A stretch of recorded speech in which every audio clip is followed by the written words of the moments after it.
Hi, everybody. So we are so excited this morning to be joined by a very, very special opening speaker, Congressman Jamie Raskin. For those of you who don't know Jamie, I want to say a few words about who he is and what his history is. He won his Democratic primary last year against a self-funding wine retailer, I hope I got that right, who spent $12 million in a primary, making it historically the most expensive Democratic primary in history. And he was outspent 6-1, but he won. And he did it because he had something more important than money. He had name recognition from a long career of fighting for the people in his district as their state senator. He had a robust field operation with hundreds of volunteers, going out and talking to voters, but most importantly, he had sincerity and authenticity and a great message and was a proud progressive fighter, and people knew that, and that's why he won his primary. The Progressive Change Campaign Committee was so proud to support him in that race. We're so proud to work with him as an ally now that he's in Congress. He's a rising star and one to watch. Not only does he know firsthand the importance of getting money out of politics, he is the guy to talk to when it comes to beating the big money that is in politics. So, Congressman Jamie Raskin.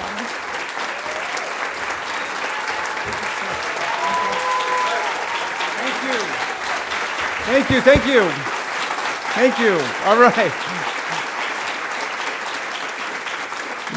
Stephanie failed to mention the most important thing that I had that my 8 opponents didn't have, which was the endorsement of the PCCC. That's what I had that they didn't have. So thrilled to be in this room. I think I was literally in this room myself 2 years ago out there, and I think I did not have the PCCC endorsement yet. I got the training, the free training, which was awesome. But the day I got endorsed by the PCCC, it was like I won the Iowa caucuses and the New Hampshire primary on the same day. I was so excited, and because in my race, everybody was calling themselves progressive, including the aforementioned wine magnate who would routinely say in our debates that America doesn't need unions anymore because his workers can just come directly into his office and tell him if there's an issue. But anyway, I'm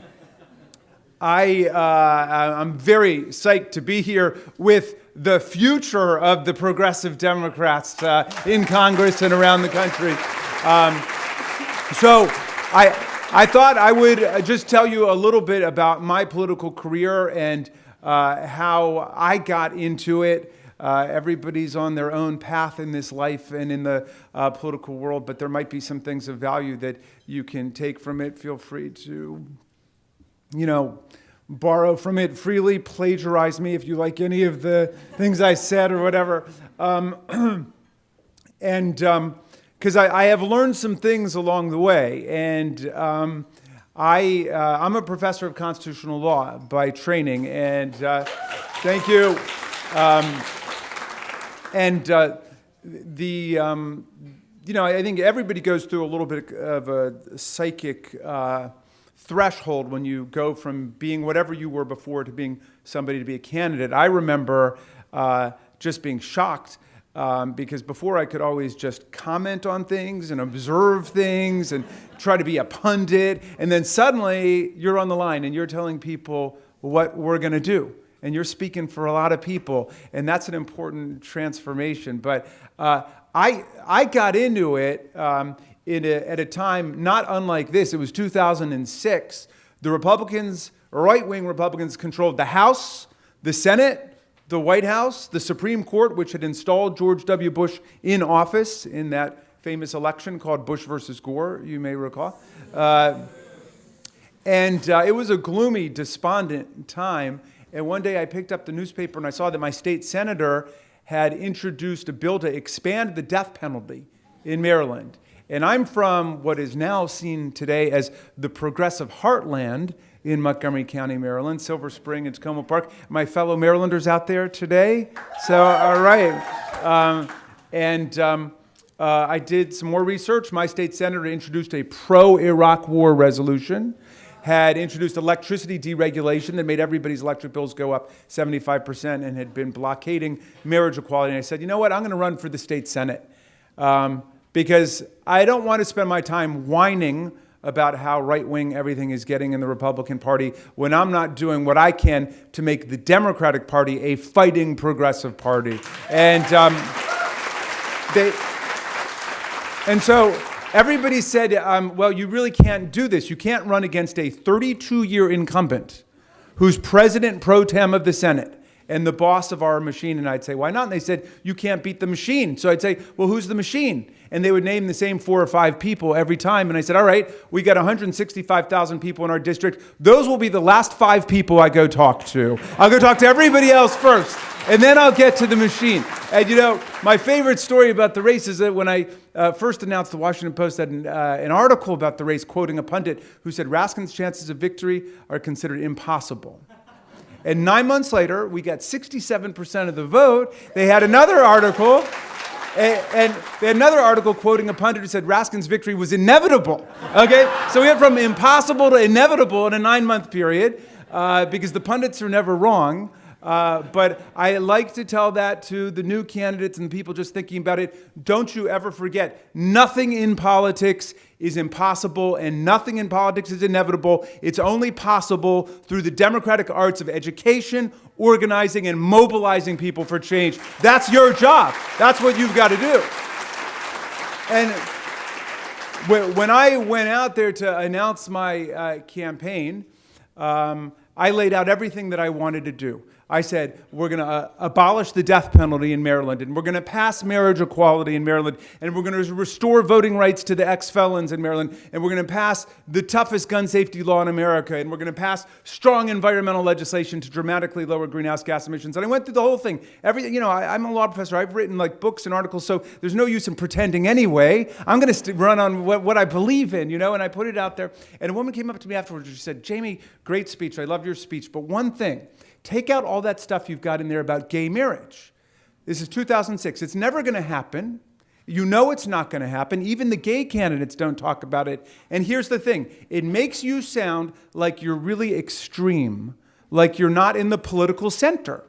Okay? Now, I had to swallow hard because I didn't have that many attendees with me that day at my kickoff, and I certainly didn't want to offend her in any way. It was also about 20 below zero on that January day when it kicked off. But I said, I had kind of a political epiphany at that moment. I said, you know, I want to thank you for telling me that because it makes me realize that it's not my ambition to be in the political center, which blows around with the wind. It's my ambition to be in the moral center. That's why I'm a Democrat. That's why I'm a progressive. And our job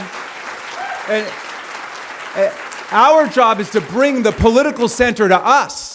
It's not to mimic what somebody else is saying. It's not to follow the pollsters or this imaginary center. Our job is to find what's right the best we can and then to go and fight for it. And that's the public philosophy that I pursued for 10 years in Annapolis. And I've got to tell you, when I ran for Congress last year, I ran on one very simple platform, which is every single thing that I said I wanted to work on and get done in Annapolis, we got done. In Annapolis. We did it, okay? So the very first time that I got to speak on the floor of the Maryland Senate, you know, it's a big deal. I don't know how many of you guys are state legislators out there, but I mean, it's a big deal the first time you speak. It's like the first time speaking in class or something, you know? And I had not spoken yet, but I had campaigned on restoration of voting rights to ex-felons, because Maryland had Mississippi's law. We had Alabama's law. You had every other right restored to you when you got out of prison, except the right to vote, which makes it very clear it had nothing to do with rehabilitation or deterrence. It was all about voter suppression and manipulation of the electorate. So anyway, people had said, you got to go and see Gwendolyn Britt, who is a great late senator from Prince George's County who'd been introducing the ex-felon voting reenfranchisement bill for a decade. And I went to see her and I said, Gwen, I campaigned on this. I really want to help. Let me know. And she said, absolutely, I'll let you know. And she came back to me about 3 weeks later. I still had not spoken on the floor. She said, Jamie, we just got the voter restoration bill out of committee, and we want you to be the floor leader on it. And I said, wow, I am so moved and honored and delighted. She said, well, don't be that honored. You're the only white senator willing to do it, okay? So I said, all right, I'll take it however I can get it, you know? And so the Republican minority leader gets up and says, the Democrats want to give the right to vote back to murderers, rapists, armed robbers, arsonists, and reads down the list of felonies.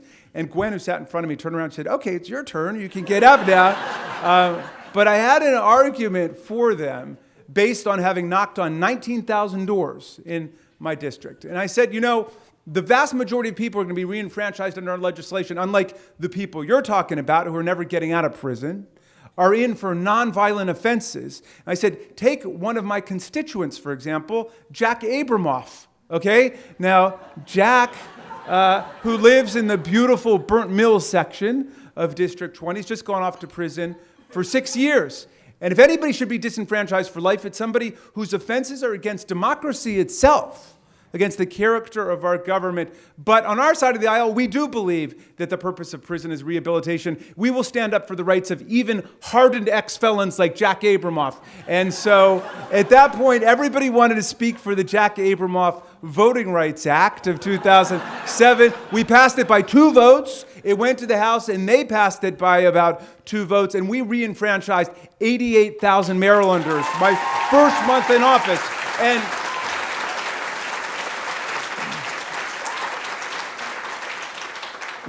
we abolished the death penalty after 4 centuries of having it in Maryland, and I gave them a little tutorial about that. The first people who were executed in our state were runaway slaves and indentured servants convicted of conspiring to kill their masters, and witches who were crushed to death on the Eastern Shore.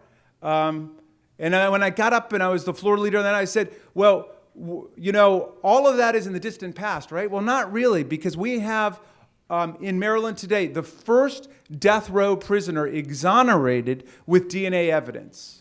A guy named Kirk Bloodsworth, convicted of the most brutal, gruesome, grisly rape murder of a 9-year-old girl you could ever imagine. And he swore that he didn't do it. And his first trial ended in a mistrial. He was tried again. He was convicted and sent off to prison. He told his jailer, every day, you've got the wrong guy. And that jailer who testified before a committee ended up saying, well, everybody is innocent in prison, so what were we supposed to do? But he learned about DNA evidence, Kirk Bloodsworth, and he wrote his lawyer, who's now the chief judge of the D.C. Superior Court, and begged him to get the DNA test. That lawyer took $5,000 out of his own pocket, paid for the test, comes back 99.9% certain it could not have been Bloodsworth who committed the crime, and there was a positive DNA match with another prisoner at that time. So I said to the Republicans on the floor, death penalty is a great system for people who think that government is perfect and infallible, which is not usually what you hear from the Republicans. Usually they believe government can't do anything right, but when it comes to the death penalty, they think government can't do anything wrong. And we ended up voting to get rid of capital punishment in our state. And we became the first state in America to pass marriage equality without being told to do so by our state Supreme Court. All glory to Massachusetts and everything, but there was a ruling in Massachusetts, a number of states with the court saying you've got to do it. Our court went the other way, but we went ahead and we passed it. When the Republicans petitioned it to the ballot, we became the first state in the union to uphold marriage equality at the polls.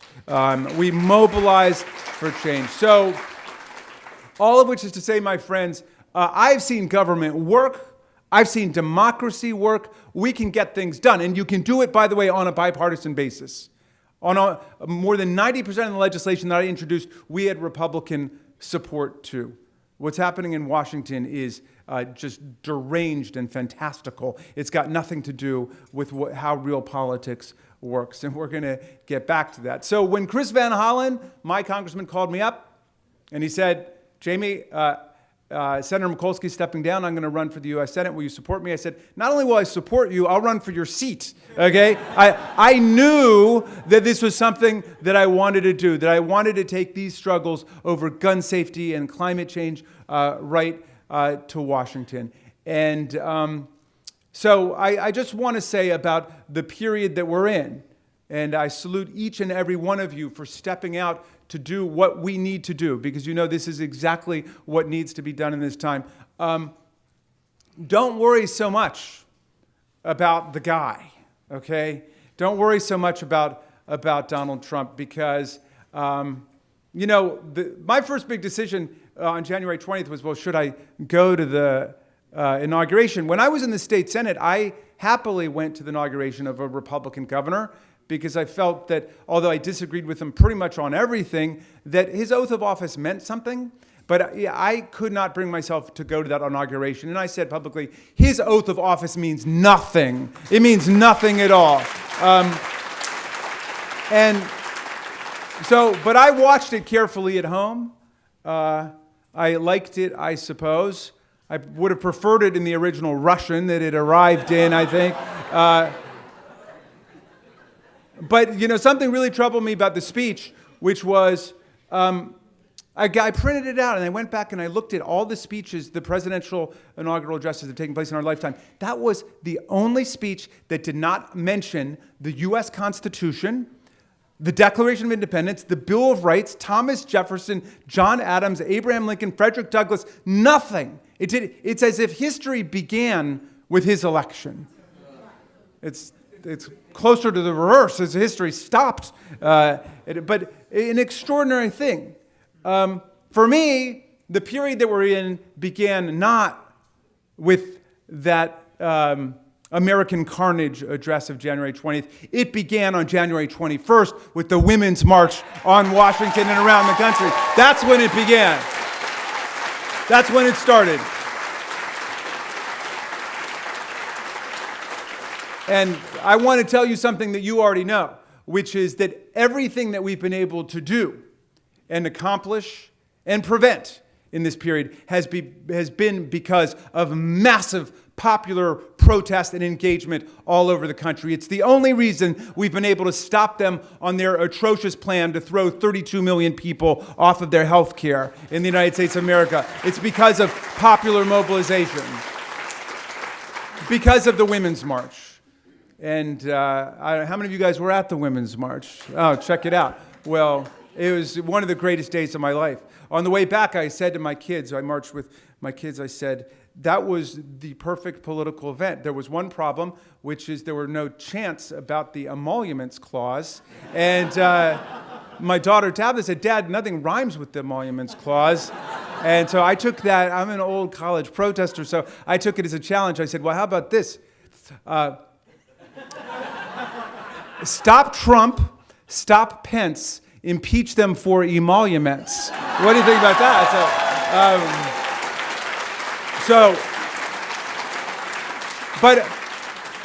But I've been to all of them. I went to the Science March, and I went to the Climate March, and I went to the March for Truth. But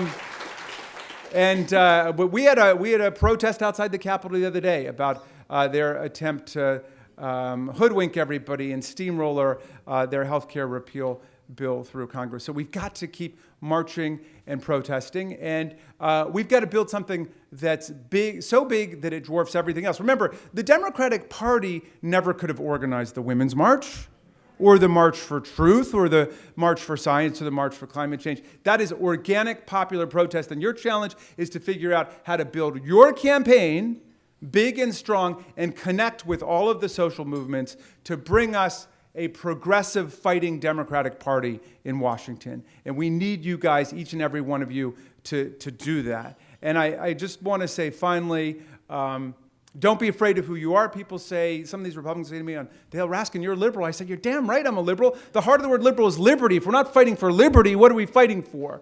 And I call myself a progressive because the heart of the word progressive is progress. And if we're not making progress, what are we doing in politics? But these days, I will even call myself a conservative because I want to conserve the land, the air, the water, the climate system, the Constitution, the Bill of Rights, Social Security, Medicare, Medicaid, the Affordable Care Act, the health care of the people.